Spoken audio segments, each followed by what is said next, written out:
May yahdihillahu fala mudilla lahu wa may yudhlil fala hadiyalah.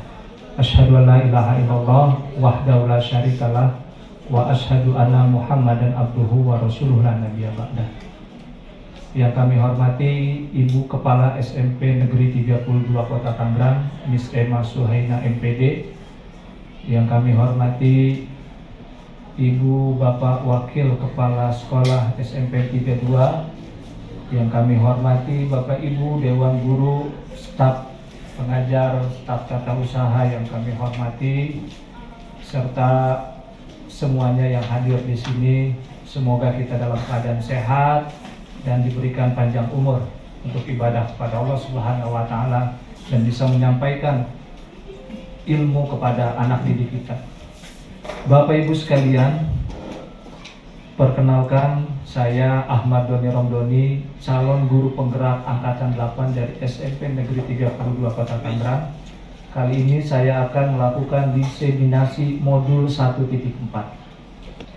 Modul 1.4 ini adalah rangkaian dari modul 1.1, 1.2 sampai 1.4. Apa saja diseminasi modul 1.4? Yaitu judulnya tentang budaya positif. Agenda kita pada hari ini yaitu pembukaan, yang kedua pemahaman inti, dan yang ketiga adalah eksplorasi konsep, serta terakhir refleksi. Untuk memulai kegiatan ini, mari sama-sama kita buka dengan pembacaan basmalah. Bismillahirrahmanirrahim. Selanjutnya, budaya positif, lingkungan positif, keyakinan kelas, dan peraturan kelas itu menjadi satu kesatuan dari yang namanya judul kita budaya positif. Pertanyaan pemantiknya, apakah Anda setuju dengan pernyataan ini? 1. Hukuman dapat mendisiplinkan anak. Yang kedua, pemberian hukuman dengan hal positif seperti membaca atau membersihkan halaman sekolah dapat meningkatkan disiplin anak. Kemudian yang ketiga, memberi penghargaan dapat meningkatkan motivasi belajar anak. Nah, pertanyaan pemantik ini kita akan jawab atau kita akan lihat nanti materinya sampai ke depan.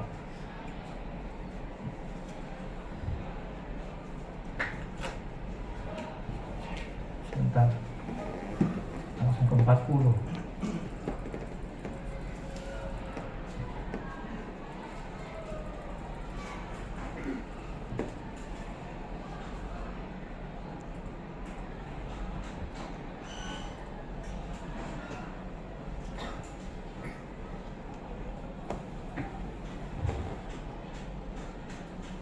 Topik yang akan kita bahas yaitu disiplin positif dan nilai-nilai kebajikan universal, teori motivasi, hukuman dan penghargaan restitusi, keyakinan kelas, restitusi 5 posisi kontrol, dan restitusi segitiga restitusi. Disiplin positif dan nilai-nilai kebajikan universal, judul yang pertama. Bapak Ibu sekalian, menurut Dr. William Glasser, dengan judul ataupun teori yang beliau kemukakan yaitu tentang perubahan paradigma teori kontrol atau ilusi kontrol, bahwa ada 4. Yang pertama, ilusi guru mengontrol murid, ilusi bahwa semua penguatan positif efektif dan bermanfaat. Yang ketiga, ilusi bahwa kritik dan membuat orang merasa bersalah dapat menguatkan karakter. Dan yang kelima, ilusi bahwa orang dewasa memiliki hak untuk memaksa. Ya, Bapak Ibu sekalian, sebelumnya saya mohon maaf ya, karena memang dalam penyampaian ini ada beberapa hal yang belum saya rasa kuasai, karena semua materi ini ada di LMS dan pekerjaannya pun baru saya selesaikan tadi malam jam 1. Jadi ketika ada penyampaian yang kurang, silakan Bapak Ibu boleh ditanyakan, karena saya juga akan sambil terus belajar. Perubahan paradigma stimulus respon teori kontrol. Siapa sesungguhnya yang memiliki kontrol itu? Ada stimulus respon, kemudian juga ada teori kontrol. Nah, stimulus respon, kita mencoba mengubah orang agar berpandangan bahwa sama dengan kita. Sementara teori kontrolnya, kita berusaha memahami pandangan orang lain tentang dunia. Kemudian perilaku buruk dilihat sebagai suatu kesalahan. Kemudian semua perilaku memiliki tujuan. Orang lain bisa mengontrol saya. Kalau teori kontrolnya, hanya Anda yang bisa mengontrol diri Anda. Saya bisa mengontrol orang lain, Anda tidak bisa mengontrol orang lain. Nah, itu kebalikannya. Ya, artinya di sini ada sebuah pemahaman yang berbeda antara stimulus respon dengan teori kontrol. Nah, ini adalah disiplin positif di modul 1.4. Nah, ini adalah rangkuman dari keseluruhan yang saya pelajari di LMS, yaitu bahwa ada keyakinan kelas. Lanjut. Apa sih makna disiplin? Berasal dari bahasa Latin, yaitu disciplina, yang artinya belajar. Makna asal dari kata ini berkonotasi dengan disiplin dan diri dari murid-murid Socrates dan Plato. Kemudian disiplin diri membuat orang menggali potensinya menuju sebuah tujuan. Apa dilakukan seseorang pada orang lain untuk mendapatkan kepatuhan. Kecenderungan umum adalah menghubungkan kata disiplin dengan ketidaknyamanan, bukan dengan apa yang kita hargai atau pencapaian suatu tujuan yang mulia. Itulah makna disiplin. Yang makna disiplin di awal yaitu tentang artinya belajar, tapi di bahasa kita, ya, bahasa yang kita gunakan sehari-hari, disiplin itu sesuatu yang dilakukan seseorang pada orang lain untuk mendapatkan kepatuhan.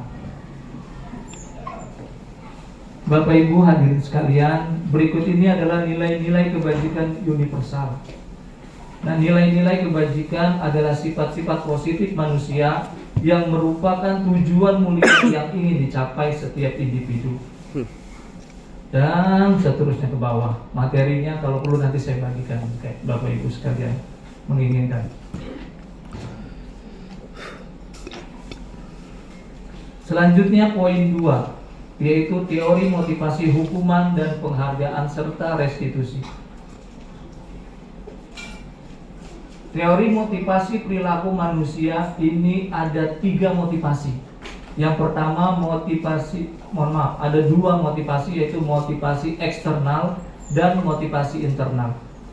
Motivasi eksternal seperti contoh berikut untuk menghindari ketidaknyamanan atau hukuman. Contohnya, apa yang akan terjadi apabila saya tidak melakukannya. Kemudian yang nomor 2, untuk mendapatkan imbalan dari orang lain atau institusi. Contohnya, apa yang akan saya dapatkan apabila saya melakukannya. Sementara motivasi internal atau tujuan disiplin positif yang perlu digali, yang perlu dibangun, yaitu untuk menghargai diri sendiri. Contohnya, saya akan menjadi orang yang seperti apa kemudian bila saya melakukannya. Nah, itulah teori motivasi perilaku positif. Ini adalah Bapak pendidikan kita, Bapak Ki Hajar Dewantara, ya, Jalan Ki Hajar Dewantara, ya, yaitu jalan gondrong yang sering kita lewati untuk orang gondrong dan orang Pondok Bahar. Beliau berkata bahwa merdeka itu artinya tidak hanya terlepas dari perintah, akan tetapi juga cakap buat memerintah diri sendiri. Bapak Ibu sekalian, kita lanjutkan ke yang berikutnya, yaitu tentang keyakinan kelas. Mengapa, ada pertanyaan, mengapa tidak peraturan saja? Mengapa harus keyakinan kelas?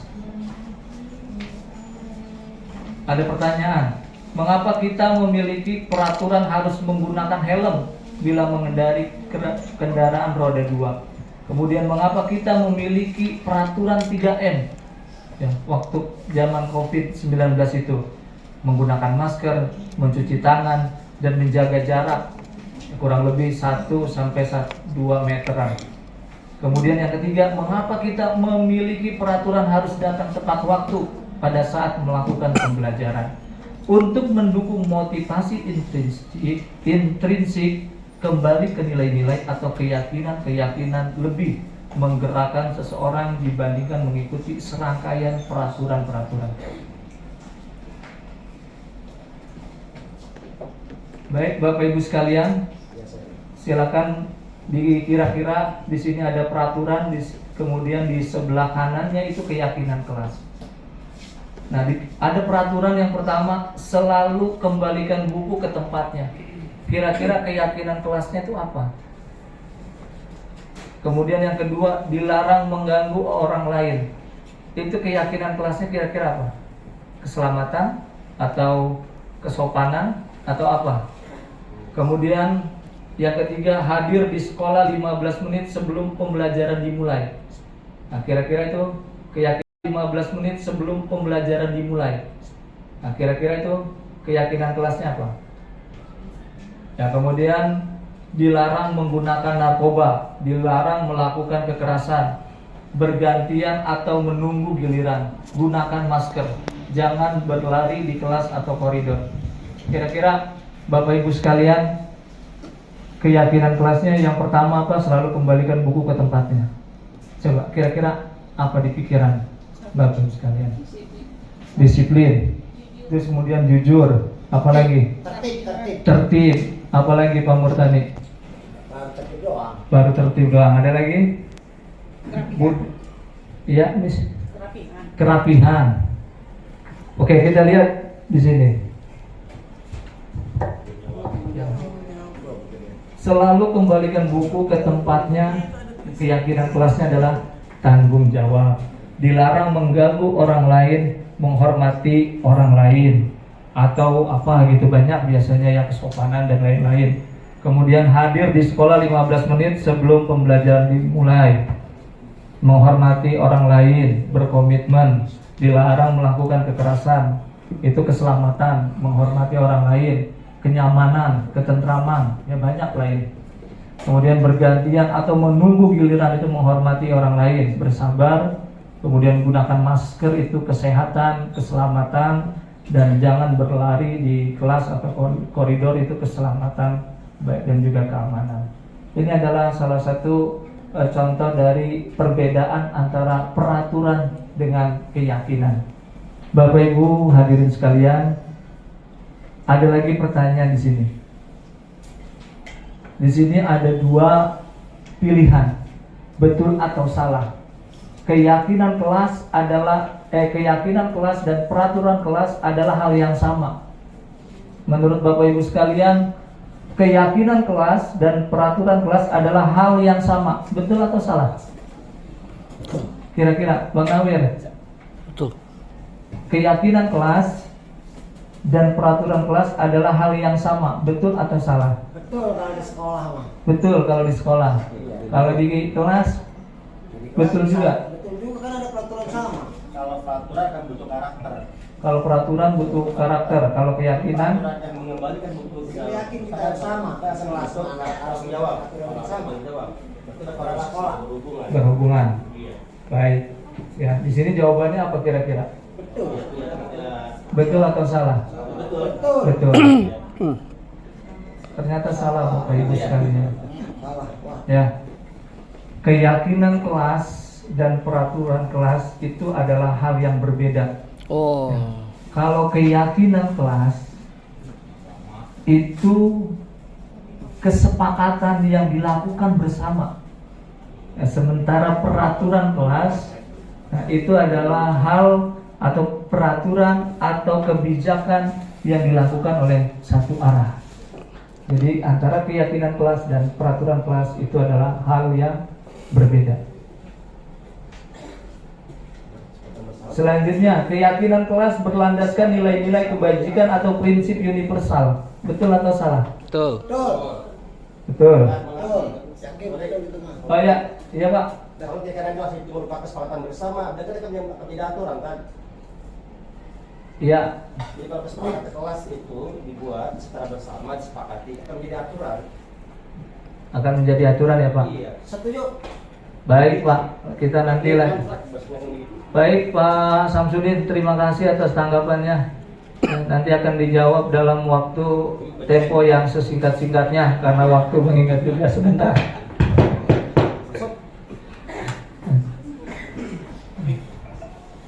Ya, jawabannya betul. Keyakinan kelas berlandaskan nilai-nilai kebajikan atau prinsip universal. Ya, terima kasih Bang Murtani. Sama-sama. Selanjutnya, apa nilai kebajikan atau keyakinan yang ingin diangkat dari peraturan-peraturan berikut? 1.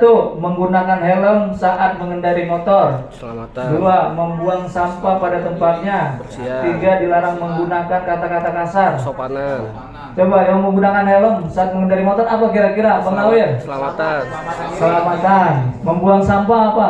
Bersihan. Kebersihan. Kesehatan. Dilarang Kebersihan. menggunakan kata-kata kasar. Sopanan. Sopanan.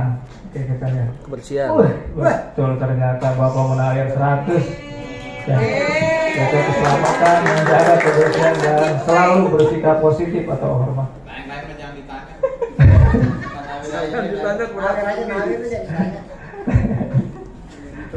Pak MU, urutkan langkah-langkah utama dalam menetapkan keyakinan kelas serta pendalamannya.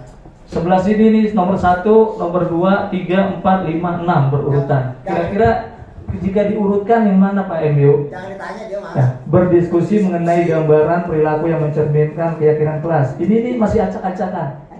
Ya, kira-kira yang mana? Ini 1, ke sampingnya 2, ke bawah 3, 4, 5, dan 6. Enggak kebaca katanya. Pertama, berdiskusi mengenai gambaran perilaku yang mencerminkan keyakinan kelas. Oke. Terus, Selanjutnya ini ya 1 ya. ya, Eh, terus mana? Oh ini. Atas. Ini. Kemudian yang kedua, menyarikan peraturan yang menjadi nilai kebajikan. yang- menyarikan peraturan. Terima kasih. 2, 3 Pak. Meninjau ulang Meninjau ulang. dari waktu ke waktu. Selanjutnya 4, Mengubah peraturan menjadi kalimat yang mengubah peraturan. Yang kelima, terus atas kali ya. yang kelima atas dan yang keenam tengah-tengahnya ya. Ya, beda begitu. Baik Pak MU, karena waktunya juga singkat kita percepat. Ya ini dia jawabannya Pak. Nggak kelihatan ya? Nggak kelihatan nih, karena kepotong. Ya nomor 1 berdiskusi memunculkan peraturan, kemudian ini nomor 2 mengubah, nomor 3 paling pojok sana Pak. Ya, nomor 3, kemudian nomor 4 di atas sana, nomor 5 tengah-tengah, dan ini yang nomor 6. Bapak Ibu hadirin sekalian, kita lanjutkan ke slide berikutnya. Mohon maaf. Hari Minggu. Kemudian di sini ada tabel tindakan guru, hukuman atau konsekuensi. Kira-kira mencatat 100 kali di dalam buku kalimat saya tidak akan terlambat lagi, itu 100 kali karena terlambat datang ke sekolah, itu hukuman atau konsekuensi. Kemudian lari mengelilingi lapangan basket 2 kali karena terlambat hadir di sekolah, hukuman apa konsekuensi? Hukuman. Yang pertama tadi hukuman ya. Yang kedua hukuman. Yang ketiga, murid diminta untuk push up 15 kali karena tidak menggunakan masker ke sekolah. Hukuman atau konsekuensi? Hukuman. Oke, baik. Yang selanjutnya, menggantikan kertas tugas teman yang telah dicoret-coret. Konsekuensi. Terima kasih. Kemudian selanjutnya, membersihkan tumpahan air di meja tulis karena tersenggol pada saat belajar. Hukuman apa? Konsekuensi. Murid disuruh untuk melepaskan sepatu seharian di sekolah karena tidak mengenakan sepatu hitam. Hukuman atau konsekuensi? Hukuman. Hukuman apa konsekuensi? Kalau makan duduk di belakang. Selanjutnya yang kelima, Pak Murtani. Yang terakhir, Ya, betul. lari mengelilingi lapangan basket 2 kali karena terlambat 10 menit untuk pelajaran PJOK. Oh, hukuman. Hukuman apa konsekuensi? Pelajaran PJOK. Nggak boleh itu hukuman. Apa? Hukuman. Konsekuensi. Kita lihat. Hukuman. Nah, ini dia jawabannya. Coba lihat. Ya. Yang pertama, mencatat 100 kali di dalam buku kalimat saya tidak akan terlambat, itu hukuman. Kemudian lari mengelilingi lapangan basket 2 kali karena terlambat hadir di sekolah, itu hukuman. Kalau yang paling terakhir ini, lari mengelilingi lapangan basket 2 kali karena terlambat 10 menit, ini pelajarannya PJOK. Nah, karena berkaitan dengan pelajaran PJOK, pelajaran pendidikan jasmani, olahraga dan kesehatan. Kesepakatan bersama awalnya. Ya, berarti itu konsekuensi dan seterusnya. Kita lanjut Bapak Ibu. Udah ini udah. Ya, jam 1 juga saya ada gimit nanti. Kelas. Perbedaan hukuman dan konsekuensi, ada hukuman, ada konsekuensi. Ini tabelnya Bapak Ibu sekalian. Kalau hukuman itu sesuatu yang menyakitkan harus terjadi, sementara konsekuensi itu sesuatu harus terjadi.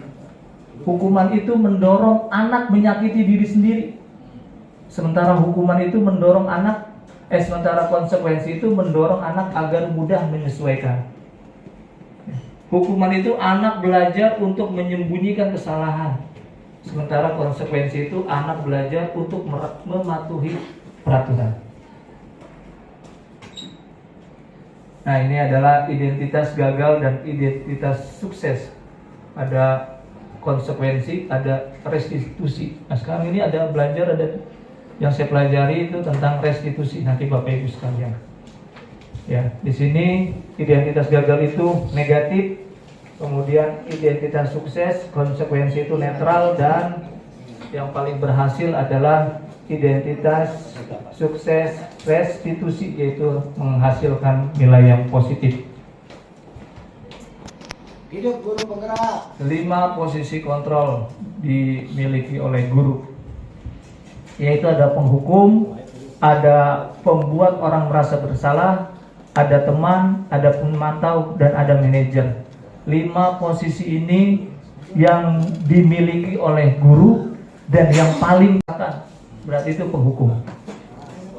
Pembuat orang merasa bersalah, kamu seharusnya sudah tahu, ibu atau bapak sekalian mengatakannya.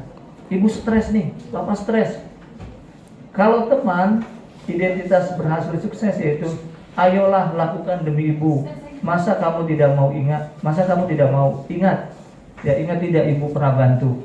Dan sampai di yang manajer, yaitu sebagai posisi kontrol yang harus dimiliki oleh guru, yaitu apa yang kita yakini, apa yang bisa kamu kerjakan untuk memperbaiki masalah ini. Jadi posisi yang harus dimiliki oleh guru, posisi kontrol yang sebaiknya dilakukan oleh guru adalah posisinya sebagai manajer, bukan sebagai penghukum, ya, bukan juga sebagai merasa orang yang bersalah. Kemudian ada pernyataan dan siapa yang mengatakan. Yang pertama, saya kecewa sekali dengan kamu. Yang kedua, kamu tidak pernah benar melakukannya. Yang ketiga, ayolah lakukan demi ibu bapak. Yang keempat, apakah kamu mau mendapatkan stiker bintang hari ini? Yang kelima, bagaimana kamu bisa menyelesaikan masalah ini? Yang keenam, kamu selalu yang paling terakhir. Nah, dari pernyataan-pernyataan ini, di sini di tabel berikutnya ada siapa yang mengatakan. Apakah sebagai penghukum, apakah sebagai manajer, apakah sebagai pemantau, dari posisi yang 5 kontrol tadi yang dimiliki oleh guru. Nah, ketika ada pernyataan-pernyataan seperti ini dilakukan oleh guru, maka guru tersebut ada 5 posisi kontrol yang ia lakukan. Nah, yaitu yang pertama tadi itu. Jika seorang guru mengatakan saya kecewa sekali dengan kamu, maka guru tersebut berarti sebagai pembuat orang yang merasa bersalah kepada murid. Nah, jika kamu tidak pernah benar melakukannya, berarti seorang guru itu sebagai penghukum. Nah, ayolah lakukan demi ibu, ya, ayolah lakukan demi ibu Uci, gitu kan. Nah, maka ini Bu Uci ini posisi kontrolnya sebagai teman. Nah, kemudian apakah kamu mau mendapatkan stiker bintang hari ini? Nah, itu sebagai pemantau. Dan yang paling harus dilakukan oleh seorang guru yaitu posisinya sebagai manajer, yaitu bagaimana kamu bisa menyelesaikan masalah ini. Nah, inilah 5 posisi kontrol yang harus dimiliki oleh guru. Bapak Ibu sekalian, kita lanjut ke segitiga restitusi. Apa itu restitusi?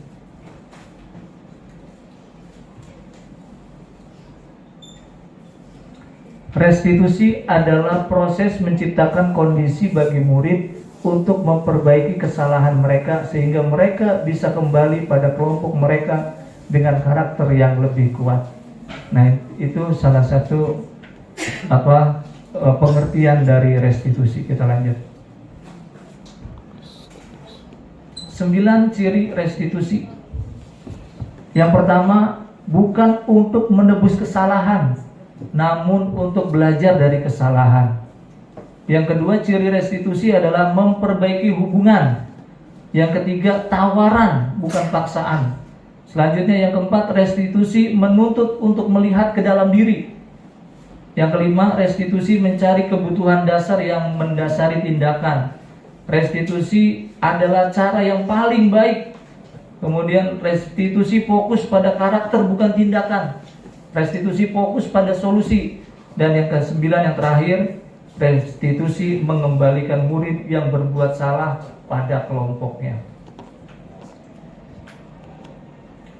Nah, ini segitiga restitusi. Ada 3 indikator ketika guru melakukan segitiga restitusi. Yang pertama adalah validasi tindakan.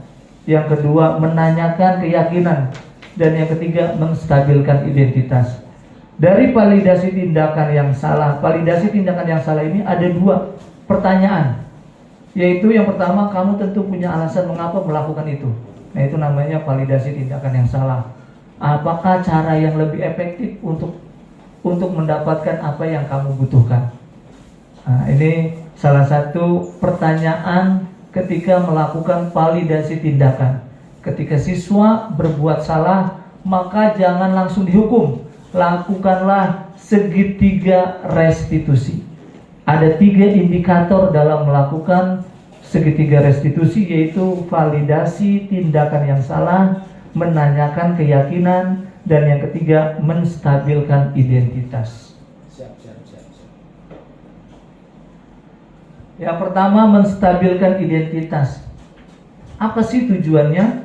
Tujuannya untuk membuat anak yang merasa gagal karena berbuat salah menjadi positif terhadap dirinya. Contohnya, guru berkata, berbuat salah itu hal yang manusiawi. Tidak ada manusia yang sempurna. Kemudian bapak ibu juga buat salah. Kita pasti bisa menyelesaikan permasalahan ini. Bapak ibu tidak tertarik untuk mencari tahu siapa yang benar, siapa yang salah. Bapak ibu lebih tertarik untuk menyelesaikan masalah. Kemudian kalau kamu menyalahkan dirimu sendiri terus menerus, apakah kamu bersikap baik pada dirimu sendiri? Nah, ini menstabilkan identitas. Yang kedua, validasi kebutuhan. Tujuannya yaitu membantu siswa mengenali basic need, kebutuhan yang ingin dipenuhinya ketika melakukan kesalahan. Contohnya, guru berkata, kamu bisa saja kan melakukan hal yang lebih buruk, tapi kamu tidak melakukannya. Ya, kalau kata bahasa kita mah, ya, untung aja kamu gak melakukan hal yang lebih jelek lagi. Seperti itu. Ya, untung, masih untung. Kalau bahasa orang kita hanya orang Betawi itu, masih untung ya kamu tidak melakukan hal yang lebih jelek lagi. Atau kamu bisa saja melakukan hal yang lebih buruk, tapi kamu tidak melakukannya. Atau kamu pasti punya alasan mengapa melakukannya. Apa yang penting bagi kamu? Kamu boleh tetap berusaha menjaga sikap itu, tapi tambahkan sikap yang lain yang baru, dan seterusnya. Yang ketiga, yang terakhir dari segitiga restitusi, yaitu menanyakan keyakinan. Anak melihat kesalahannya dihubungkan dengan norma sosial dan nilai-nilai yang mendasari manusia berinteraksi dengan orang lain. Ketika guru berkata, apa nilai yang kita percaya? Apa nilai yang kita percaya di kelas sekolah kita? Atau ini salah ketik ini, apa nilai yang kita percayai di kelas atau sekolah kita? Kemudian nilai-nilai universal apa yang telah kita sepakati? Kelas yang ideal itu seperti apa sih? Ya, kamu ingin jadi anak seperti apa? Apa yang kamu rasakan? Nah, ini adalah pertanyaan-pertanyaan untuk menanyakan keyakinan kepada si anak. Ketika si anak melakukan sebuah kesalahan, jangan langsung sebagai seorang guru tadi melakukan 5 posisi kontrolnya. Ya, jangan menjadi seorang guru menjadi seorang penghukum, tapi jadikanlah seorang guru itu manajer. Nah, dari permasalahan si murid, maka lakukanlah segitiga restitusi, di mana ada validasi tindakan, ada kemudian menanyakan keyakinan, dan yang ketiga tadi ada apa ini? Validasi kebutuhan, menstabilkan identitas, menstabilkan identitas, validasi kebutuhan, dan menanyakan keyakinan atau validasi tindakan yang salah.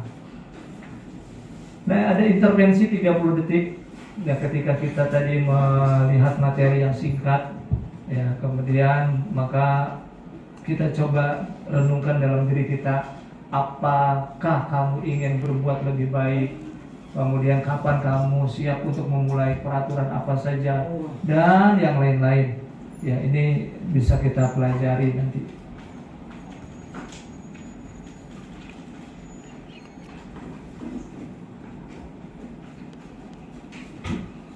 Bapak Ibu sekalian, berikut ini adalah refleksi dari akhir kegiatan kita yang singkat ini. Ya, saya mohon maaf apabila kurang menguasai materi dalam hal modul 1.4 tentang aksi nyata, karena memang kondisi ya berbagai hal, berbagai situasi. Ya, saya mohon maaf yang sebesar-besarnya. Di sini Bapak Ibu sekalian, nanti ada refleksi perasaan apa yang muncul selama mengikuti kegiatan hari ini, kegiatan kita yang singkat ini. Dan nanti saya minta 1 atau 2 orang untuk memberikan perasaannya, mengungkapkan perasaannya ketika melaksanakan kegiatan ini. Itu saja, terima kasih dari saya, mohon maaf yang seluas-luasnya. Akhirul kalam, wassalamualaikum warahmatullahi wabarakatuh.